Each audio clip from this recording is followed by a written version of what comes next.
Bonsoir, minuit 1, vous écoutez Radio Campus, la radio de la communauté de l'Université libre de Bruxelles. Benoît Muche au micro pour un nouvel épisode de l'émission Écho dans la nuit, émission de littérature et de déclamation. Et je vais commencer cet épisode par un poème de Charles Cros, C-R-E-S, intitulé Insoumission, et dédié à Lionel Nunes. Vivre tranquille en sa maison, vertueux, ayant bien raison, vaut autant boire du poison. Je ne veux pas de maladie, ma fierté n'est pas refroidie, j'entends la jeune mélodie. J'entends le bruit de l'eau qui court, j'entends gronder l'orage lourd. L'art est long et le temps est court. Tant mieux, puisqu'il y a des pêches, du vin frais et des filles fraîches, et l'incendie et ses flamèches. On est fille, on est garçon, on vit en chantant des chansons, on meurt en buvant des boissons.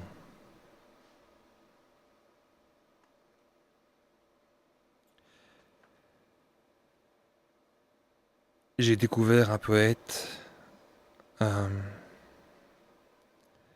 algérien qui s'appelle Mohand Oumhant. Pardonnez mon accent si je ne parle pas arabe correctement, ceux qui sont arabophones. Un poète kabyle de la fin du siècle, du 19e siècle. Je vais lire quelques extraits de sa poésie qui évoque l'errance et la révolte.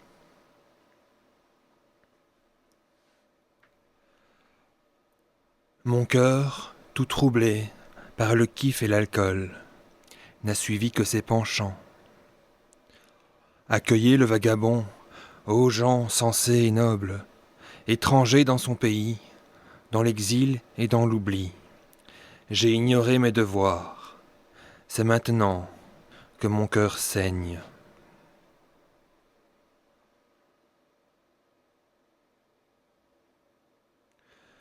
Je suis un piéton, rien de plus. De l'Alma à Ménerville, l'ennui me prit. À la côte des Djellaba, je suis parti tôt le matin. J'ai marché sans relâche. Le soleil est descendu sur les crêtes. Sans honte, je m'affale dans un café, mourant de fatigue et demandant pardon au saint.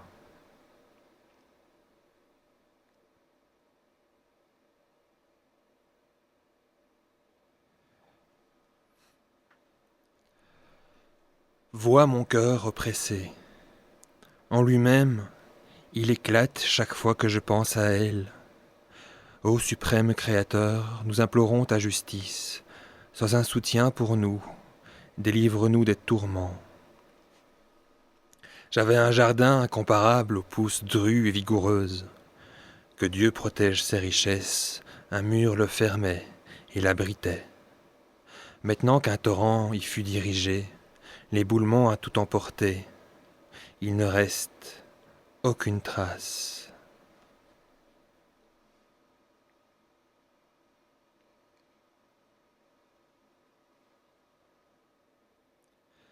Ceci est mon poème.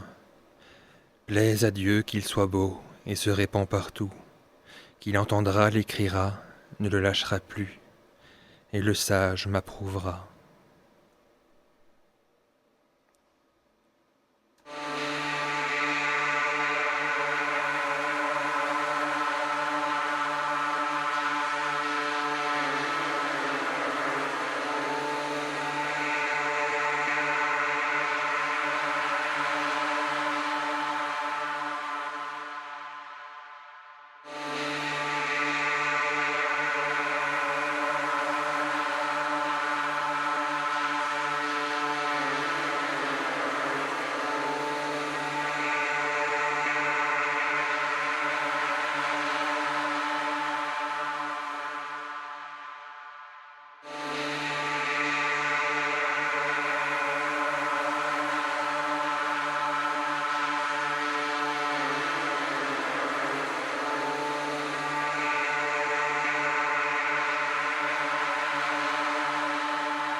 Je vais à présent lire un poème de Rachida Madani, une poétesse maghrébine, extrait d'un site sur la culture arabe, dont je posterai les liens en fin d'émission sur la page Facebook.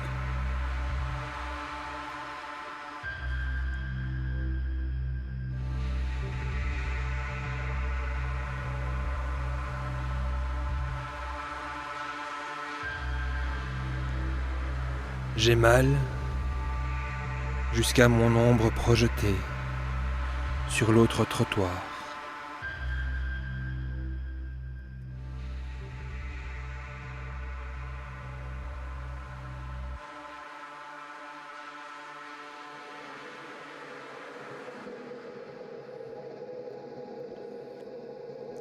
Me voici à nouveau devant la mer, à fracasser des portes entières contre le roc, à mêler, dans le même roulement d'amertume, le sable et la perle, dans les mêmes vagues brûlantes et métalliques, le jasmin de mon enfance et le hibou de l'enfer. Me voici à nouveau devant la mer, courbé sous un butin annuel de rancune, de fatigue, de coq égorgé pour rien, pour la prospérité d'un turban, qui depuis longtemps n'est qu'un amas de poussière, ricanant sous la dalle, pendant qu'à l'ombre, un figuier, femme et bougie flambent pour conjurer l'œil, la malchance et le corbeau du désespoir. Pour une amulette, moi aussi, j'ai triqué ma dent en or, le henné de mes paumes et dégrafé mes paupières. J'ai, moi aussi, regardé la lune dans les yeux, en buvant des bols du verbe liquide, silencieux et noir. J'ai suivi, moi aussi, du regard, les bateaux et les cigognes qui partaient, mais nous avons tout attendu en vain et en larmes, le père, le bien-aimé, le fils et le frère. Mais la ville ouvre la gueule de ses prisons, les avale avec son thé et s'évente. Mais la ville tire ses couteaux, nous taille un corps sans membres, un visage sans voix. Mais la ville, j'ai mal jusqu'à mon ombre projetée sur l'autre trottoir, où mes derniers vers s'éparpillent en petits morceaux de sels opaques, comme des larmes de glace. Ma tête me retombe sur la poitrine comme un obus. Vu de près, mon cœur est un lac. Par Rachida Madani, femme je suis.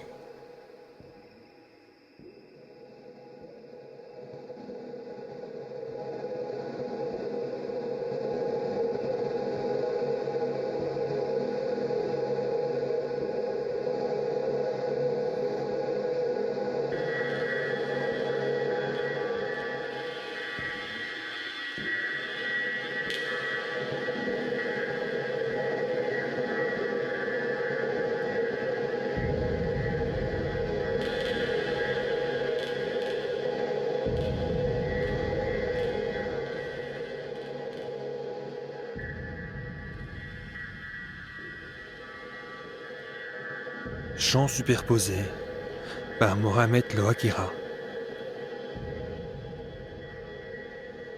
Il y a un dépôt de cris dans ma gorge, une brèche que je protège jusqu'à la morgue.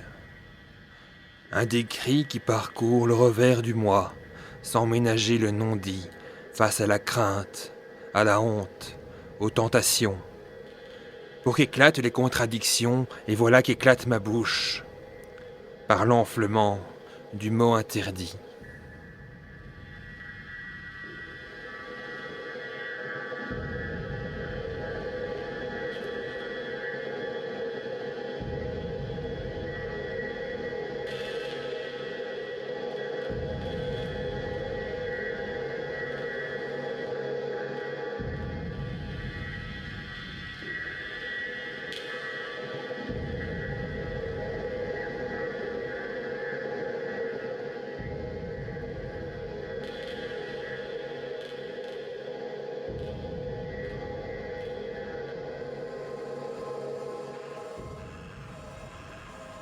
L'arbre de fer fleuri par Lahabi.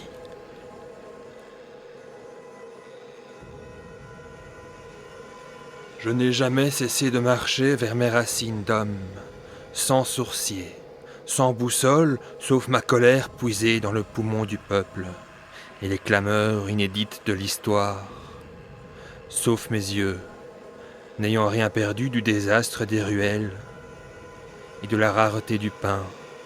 J'avais mal à mes racines, mes yeux, scrutant le cimetière de la horde. L'itinéraire de fulgurance, je n'ai rien perdu, rien omis, des sévices de l'autre, ni des miens. Rien, entends-tu? C'était l'ère des grands nomadismes qu'attisait le ciel noir de l'agression. J'avais urgence de ma face d'homme. Fou, je reviens de ces rêves, et je marche d'abord sur la ville, afin de dresser mon réquisitoire.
Extrait des rêveries du promeneur solitaire. 5e promenade, par Jean-Jacques Rousseau.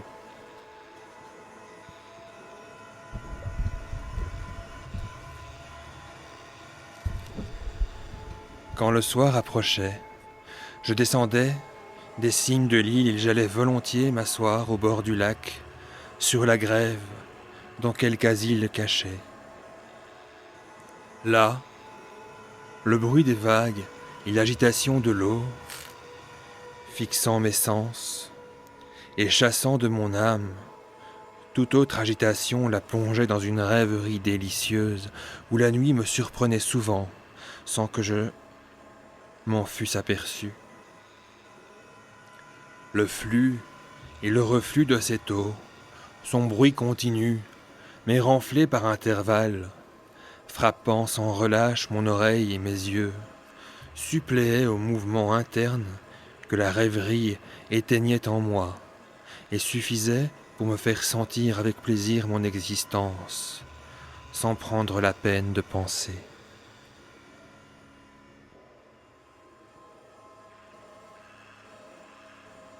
De temps à autre, naissaient quelques faibles et courtes réflexions sur l'instabilité des choses de ce monde dont la surface des eaux m'offrait l'image. Mais bientôt, ces impressions légères s'effaçaient dans l'uniformité du mouvement continu qui me berçait, et qui, sans aucun concours actif de mon âme, ne laissait pas de m'attacher au point qu'appelé par l'heure et par le signal convenu, je ne pouvais m'arracher de là sans effort. Après le souper, quand la soirée était belle, nous allions encore tous ensemble faire quelques tours de promenade sur la terrasse pour y respirer l'air du lac et la fraîcheur. On se reposait dans le pavillon, on riait, on causait, on chantait quelques vieilles chansons qui valaient bien le tortillage moderne. Et enfin, l'on s'allait coucher content de sa journée, et n'en désirant qu'une semblable pour le lendemain. Telle est, laissons à part les visites imprévues et importunes, la manière dont j'ai passé mon temps dans cette île durant le séjour que j'y ai fait. Qu'on me dise à présent ce qu'il y a là d'assez attrayant pour exciter dans mon cœur des regrets si vifs, si tendres et si durables, qu'au bout de 15 ans, il m'est impossible de songer à cette habitation chérie, sans m'y sentir à chaque fois transporté encore par les élans du désir. J'ai remarqué dans les vicissitudes d'une longue vie que les époques des plus douces jouissances et des plaisirs les plus vifs ne sont pourtant pas celles dont le souvenir m'attire et me touche le plus. Ces courts moments de délire et de passion, quelque vifs qu'ils puissent être, ne sont cependant, et par leur vivacité même, que des points bien clairsemés dans la ligne de la vie.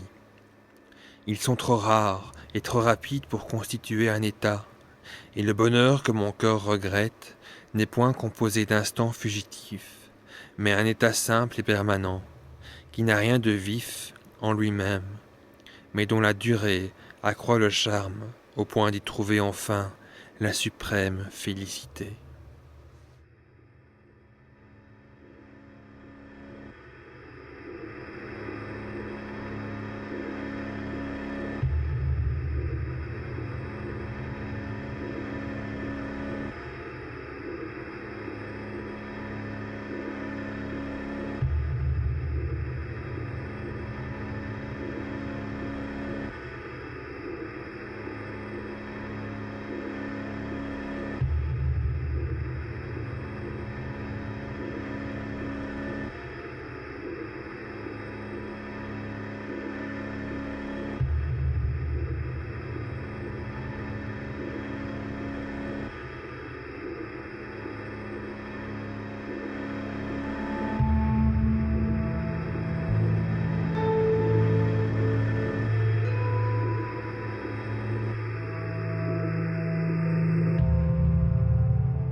Lecture de la nouvelle Impatience de la foule par Villiers de l'Isle-Adam. Extrait de Contes cruels dédié à Monsieur Victor Hugo. Citation de Simonide. Passant, va dire à Lacédémone que nous sommes ici, morts pour obéir à ses saintes lois. La grande porte de Sparte, aux battants ramenés contre la muraille, comme un bouclier d'airain appuyé à la poitrine d'un guerrier, s'ouvrait devant le taille-jette. La poudreuse pente du mont rougeoyait des feux froids d'un couchant au premier jour de l'hiver, et l'aride versant renvoyait aux remparts de la ville d'Héraclès l'image d'une hécatombe sacrifiée au fond d'un soir cruel. Au-dessus du portail civique, le mur se dressait lourdement.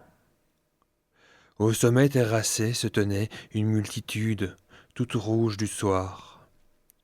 Les lueurs de fer des armures, les peplots, les chars, les pointes des piques étincelaient du sang de l'astre. Seuls les yeux de cette foule étaient sombres.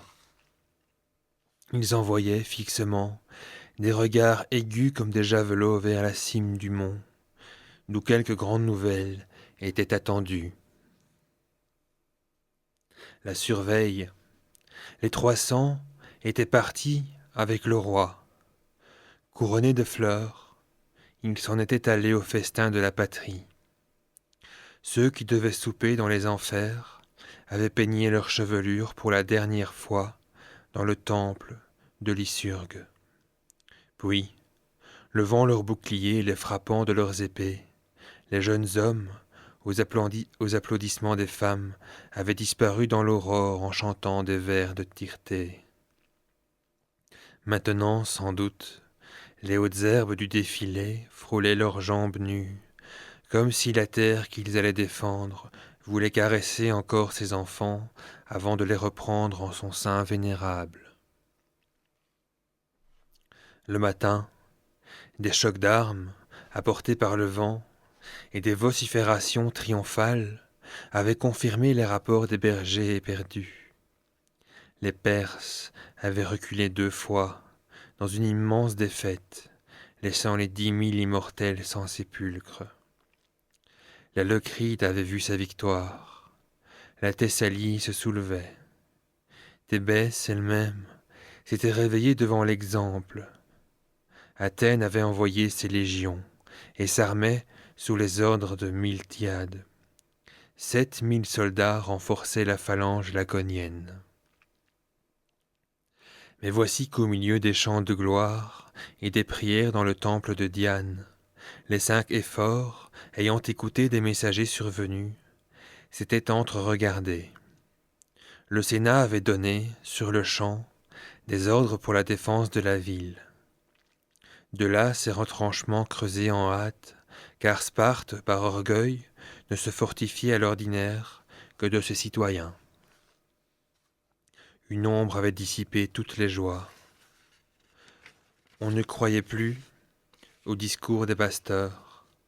Les sublimes nouvelles furent oubliées d'un seul coup comme des fables. Les prêtres avaient frissonné gravement.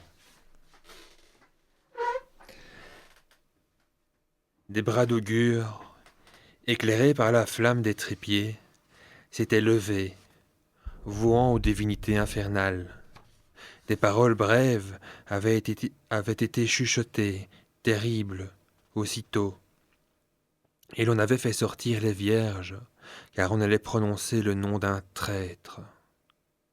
Et leurs longs vêtements avaient passé sur les ilotes, couchés, ivres de vin noir, en travers des degrés des portiques, lorsqu'elles avaient marché sur eux sans les apercevoir.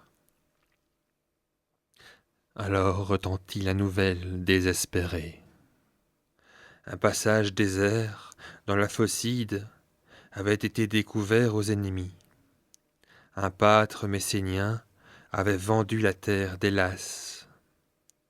Éphialtès avait livré à Xerxès la mère patrie.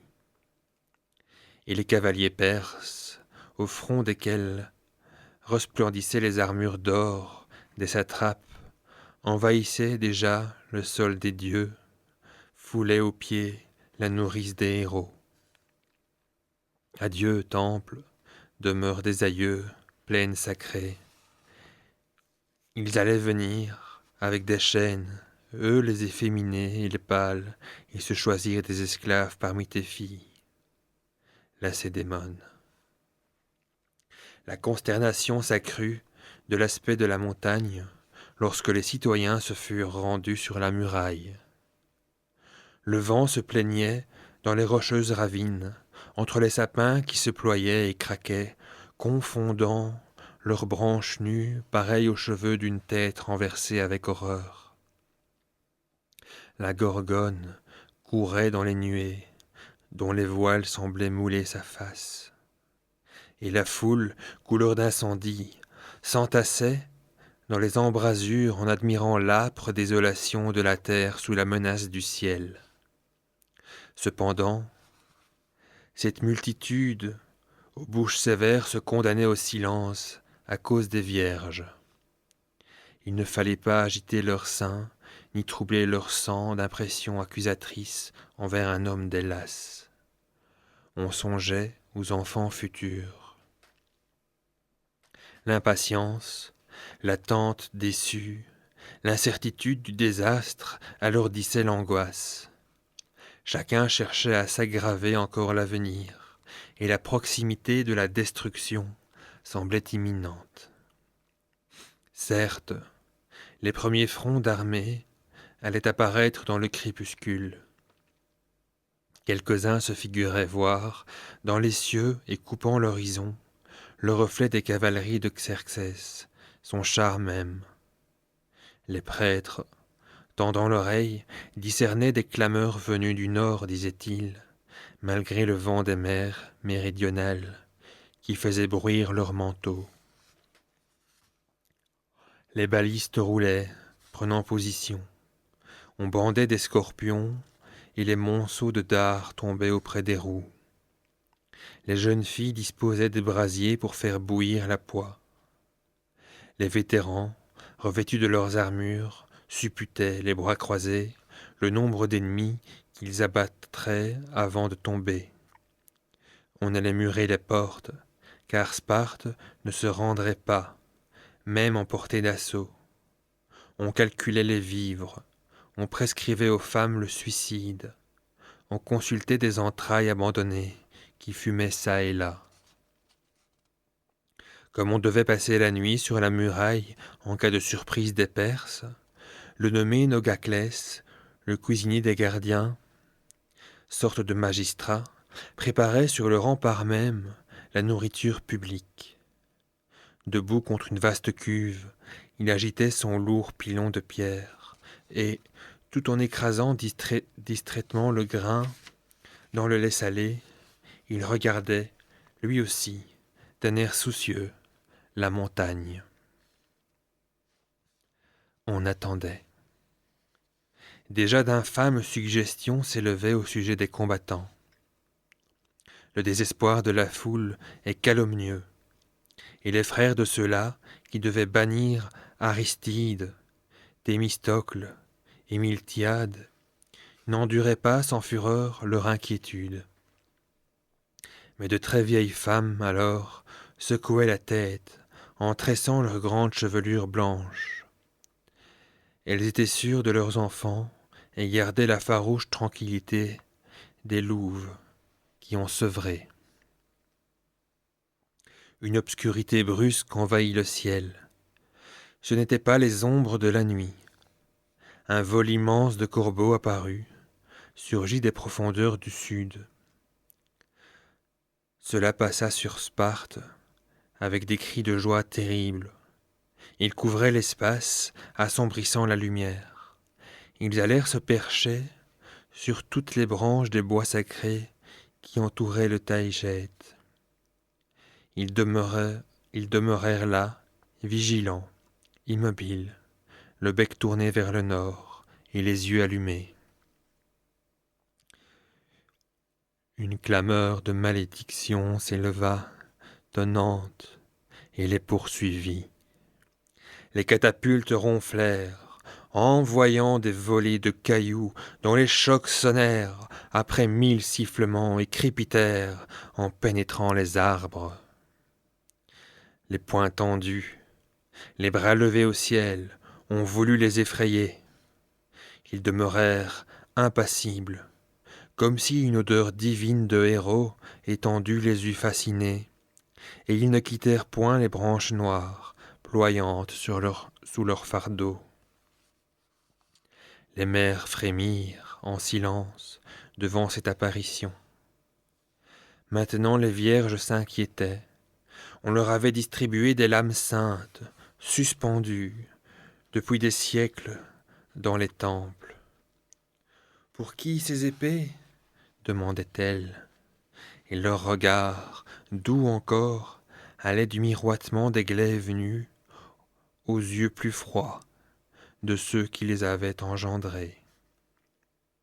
On leur souriait par respect, on les laissait dans l'incertitude des victimes, on leur apprendrait au dernier instant que ces épées étaient pour elles. Tout à coup, les enfants poussèrent un cri. Leurs yeux avaient distingué quelque chose au loin. Là-bas, à la cime déjà bleuie du mont désert, un homme, emporté par le vent d'une fuite antérieure, descendait vers la ville.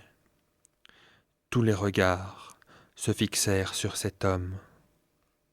Il venait, tête baissée, le bras étendu sur une sorte de bâton rameux, coupé au hasard de la détresse sans doute, et qui soutenait sa course vers la porte spartiate.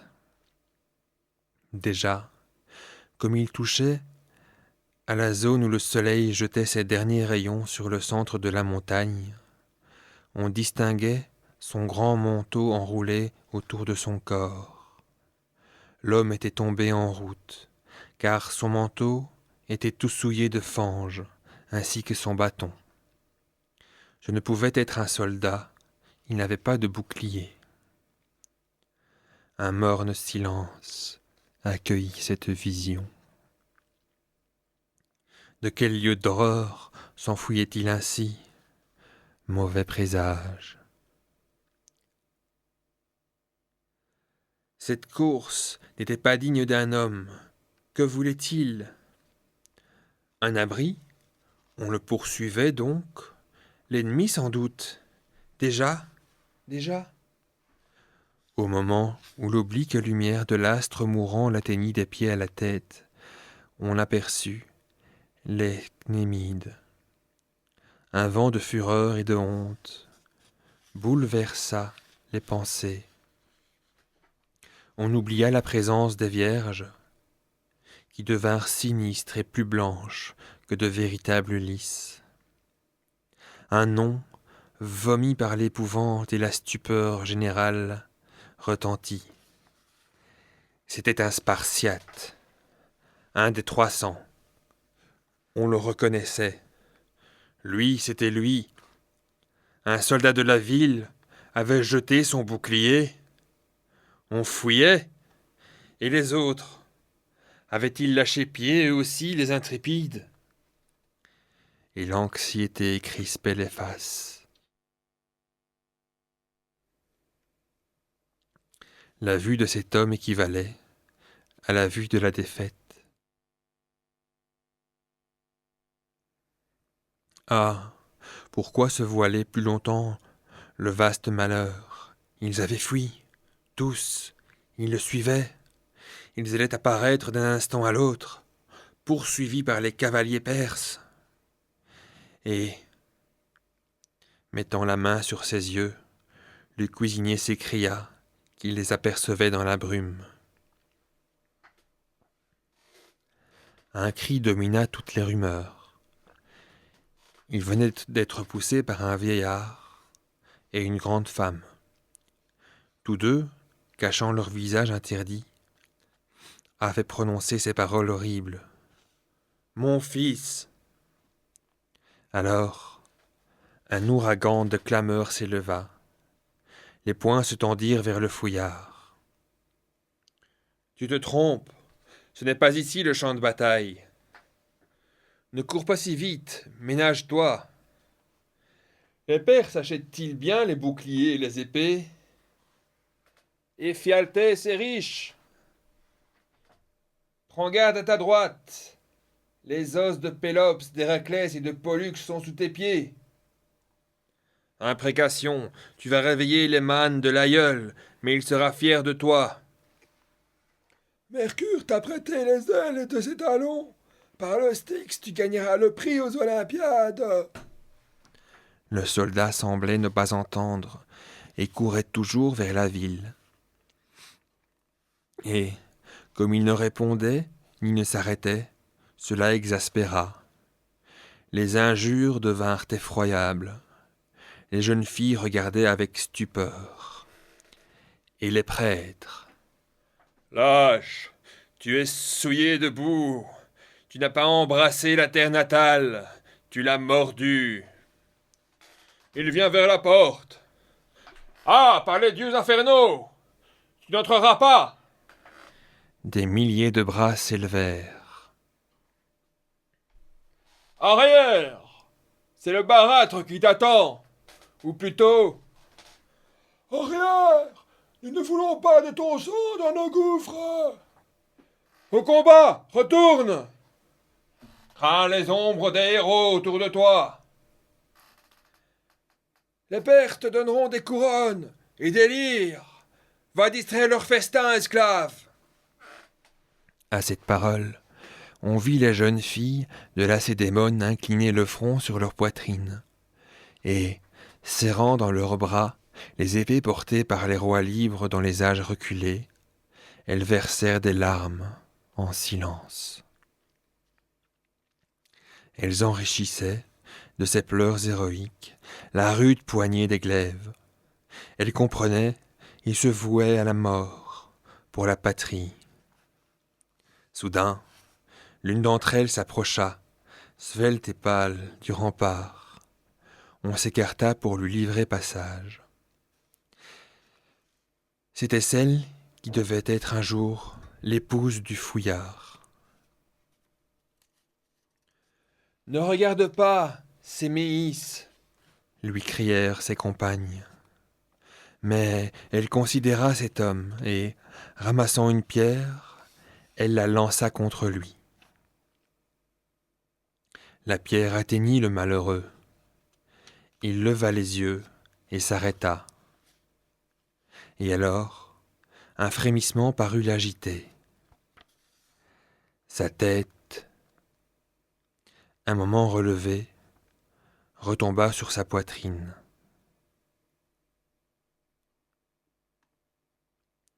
Il parut songer. À quoi donc? Les enfants le contemplaient. Les mères leur parlaient bas en l'indiquant. L'énorme et belliqueux cuisinier interrompit son labeur et quitta son pilon.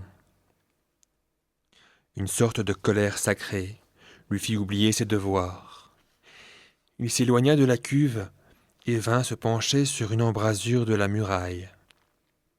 Puis, rassemblant toutes ses forces et gonflant ses joues, le vétéran cracha vers le transfuge. Et le vent qui passait emporta, complice de cette sainte indignation, l'infâme écume sur le front du misérable.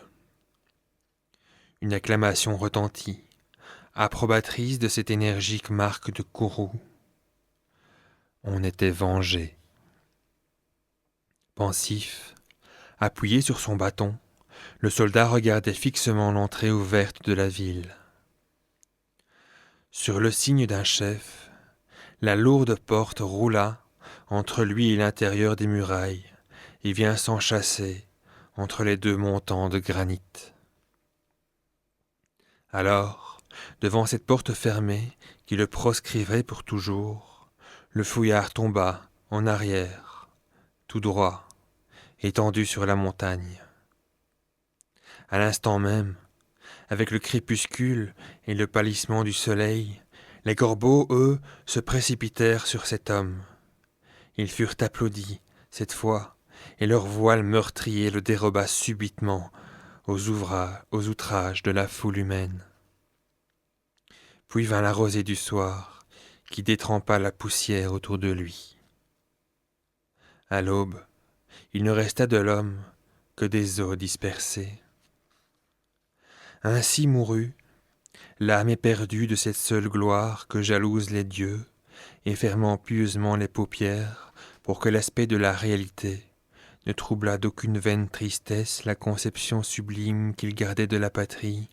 Ainsi mourut sans parole, serrant dans sa main la palme funèbre et triomphale, et à peine isolé de la boue natale par la pourpre de son sang, l'auguste guerrier, élu messager de la victoire par les 300, pour ses mortelles blessures, alors que, jetant au torrent des Thermopyles son bouclier, son épée, ils le poussèrent vers Sparte, hors du défilé, le persuadant que ses dernières forces devaient être utilisées en vue du salut de la République.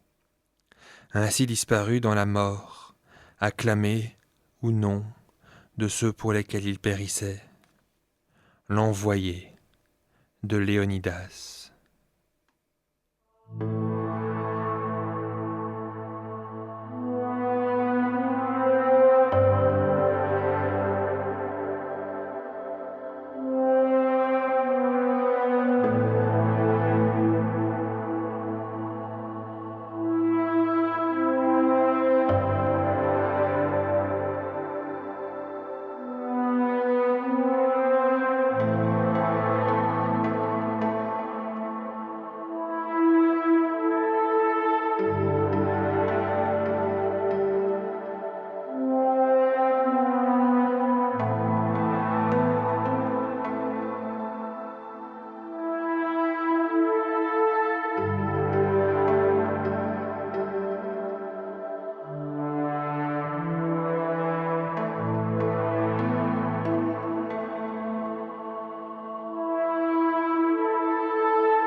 Voilà, vous écoutez la fin de l'émission Écho dans la nuit sur fond du morceau Lost in Parallels de mon projet Tangent and Erie.